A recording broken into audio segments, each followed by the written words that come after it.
Joan Quinn, and welcome back to the Joan Quinn Profiles. I'm with Mark Baer, who was raised in Denver, graduated with a Bachelor of Arts and a Master of Fine Arts in Film Production from the University of Colorado. Mark's film, The Necklace, won a Student Academy Award, and it's still in distribution. He is, aside from filmmaking, a novelist, a screenwriter, and a video producer. You call yourself a word artist. What is that, Mark? Well, I write for the spoken word, I should say, as I guess it comes from screenwriting, but I've been in the audiobook industry for some time, and it's, how do I explain it? It's a little, I guess it's a James Joycean thing, early childhood James Joyce exposure, whatever, but I tend to hear the music of words. I tend to hear words spoken, and it just gives you a little different approach as a writer. Oh, so as far as word artist, that means the way you put it on the paper? Yeah. More or less? Yeah. Or the cadence? And then, it depends how you're applying it. It sounds like a good thing. I'm not sure quite what it means. Well, you graduated in filmmaking. Did you think you were going to go on and have a career in filmmaking? I would have liked, I'd still like to go on and have a career in filmmaking. Because your films were in a lot of festivals? Yeah, this is many years back as a student, and I had a lot of, it was very ideological. I had ideology about film, and I was young and wanted to do it, and it was the kind of thing where had that passion, and then came to Los Angeles, and then had a career where I was working all the time and writing movies, but they weren't getting made, and I was making a living, and things weren't getting done. But you were screenwriting, right? Yeah, I was screenwriting, and I was getting paid, but movies weren't getting made, and it was always felt like. It always felt like I was doing something because the weather was nice, and I was always at a meeting, and I was always doing this, and I'd make enough to make a living, but it wasn't, it wasn't happening, But is that what happens to people who are screenwriters? Do you think that's a common situation? It is. I mean, I knew a lot of people. I mean, I did fine, and it was a weird thing. So then I got into writing novels, which is a lot more satisfying. When one of the things that went to festivals was your minor royalty. Minor royalty. What was that about? That was one of the films you made. Yeah, it was kind of a Ophelia kind of weird thing, girl in a trauma. It was. What was her name? It's quite a while ago, but again, we were making it in 16 millimeter and negative, and this is back when everything used to be so expensive, and it was. But you had really important. I mean, Billy Zane was in one of the movies. Well, Billy Zane was in Pascal Franchot's movies. That was the Heartbreak City that I was one of the writers, and I don't know if that got to. I don't know if that got Naomi Watts was in it. Is that right? Yeah, a lot of people, and Pascal's a very good director, but again, it's one of those projects that went out, and then I don't know if the world, sees these things. And that was the end of Hollywood for me. Was it? That was pretty much it. Because you like to see something. Yeah, well, because I wanted to make things and get them seen, and it was this kind of weird, strange. Cliche life. Did the magazine career come after that? No, I always wrote for magazines. Oh, you always did, but tell us, you were writing columns and I wrote columns, I wrote ongoing series, I worked, and I don't like magazine work either, because they don't, they don't pay you enough for how hard a work it is. People don't realize that because they think a journalist has a really easy life, but there's so much research, and you have to be on top of what you're doing. And then I had at one point I had an internet company that we hired writers, and I was kind of the editor where I got to hire writers, and then you just assume you take on the air of the editor, and then writers become a dime a dozen, and you're just because there's so many people wanting to make their career. Yeah, it was just like, oh my God, I can't believe I wanted to be a writer. When you're starting to hire these people to write, and fortunately I was always very nice to writers because I knew what it was about, but I could never pay them enough. I can never know, pay them enough for the work. Yeah, you don't think that they're getting paid enough for their work. They're not getting paid enough. They're not. You know, I mean, it's. I know. It's like a school teacher in a way. It's like people that are so necessary to our everyday lives. And well, I hope school teachers get a little more satisfaction.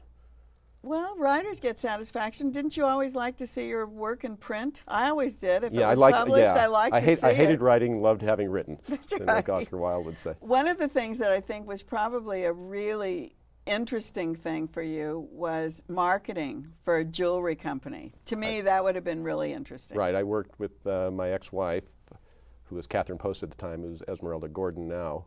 Oh, she's changed her name, because Catherine Post was a great name. She was very successful in the '80s. Started the cubic zirconian look, and she did.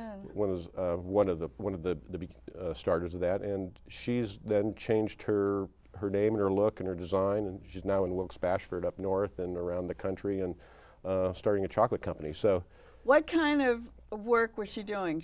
She must have been working in colored stones, because you were in Thailand a lot. At the time, yeah, we were in Thailand a lot. At that time, she was doing these great big pieces, and we had, you know, the fashion world's really fascinating. That was a really fascinating world, and she was in the high end of jewelry design. Was that easy for you, being a writer, to go? Yeah, and I was also fascinated with the marketing of that, and that's where we met with at Interview and stuff, because we used to basically, that was the time. Oh, and Andy Warhol. That's where we knew Catherine Post. Right, and Interview was kind of the great venue to be showing new product.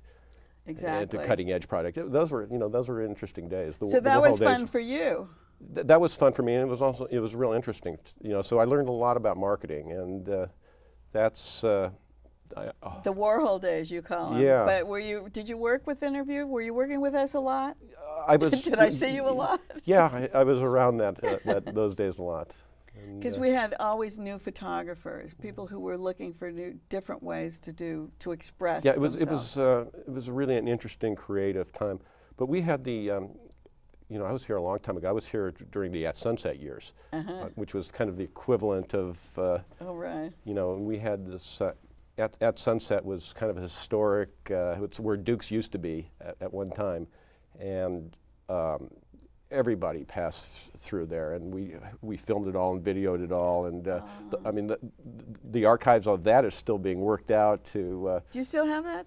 Yeah, Jim Budman has that. And so you were working with Jim. Oh, right. Of course. So that was. He was from Canada. I mean, I met Jim in New York too. Yeah. So I mean, I remember Basquiat there. I remember Gene Kelly there. I remember Timothy Leary tending bar there. I mean, it was, you know, it was At Sunset. That was quite a scene at that time. Did that lead you into the audiobook online kind of thing? No, but that. But that's I have a novel called Sunset Strip that. Oh, that's what I was thinking. Yeah, of. that captures that day. So, and that's just re-released by Blackstone Audiobooks. So. And then we have. Then we have Kooks. Then we have Kooks, which. Okay. Kooks is. When I re-met you, you were writing Kooks again. Tell us about Kooks. Okay, this is Breakfast at Tiffany's and Lost Horizon, 1930s Hollywood musical, and the Dada Surrealist movement kind of rolled together, if I was going to do the one line on it. And is it going to be a movie? Is it going to be a movie? Well, hopefully someone out there. It should be. Jamie Cohn did the performance. Jamie Cohn's kind of a legendary Hollywood character, too. He's been around, a long time music producer and a great voice artist. So he's wonderful to work with. On the audio, on the book? Arthur Barrow produced it, who was I want to talk about legendary. The cover. James Mather did the cover work. Right, and he did the beautiful painting on the set, and he did this drawing of me as well. You've worked with him in the Topanga Poets well, I'll tell you a couple of things. I've worked with James Mathers for over 20 years. He's he's a magical artist, and we've been doing these things called animatics. Yeah, and if you go to woofco.tv, you can see some of our work. But I'd like to. There's nothing that of anything creative that I like doing as much as working with him and doing these kind of, not quite children's stories, but they're kind of, I guess, what he does is we do live picture with words. So. Oh, and the words. But in North Carolina, you started doing a TV show, and you Right. started using James. You used James Mather's work on your the TV on show. your TV show, which was a public access show. Yeah, it's public access. I shot it in a public access studio and then to it be could an go. internet show. It could be, yeah. So what we're waiting for now is to have Kooks be a movie. We're waiting for Kooks to be a movie, and I want to do the. I did 13 episodes of the show called The Mr. Baer Show, and I worked with a fellow named Tom Maxwell, who started a band called the Squirrel Nut Zippers.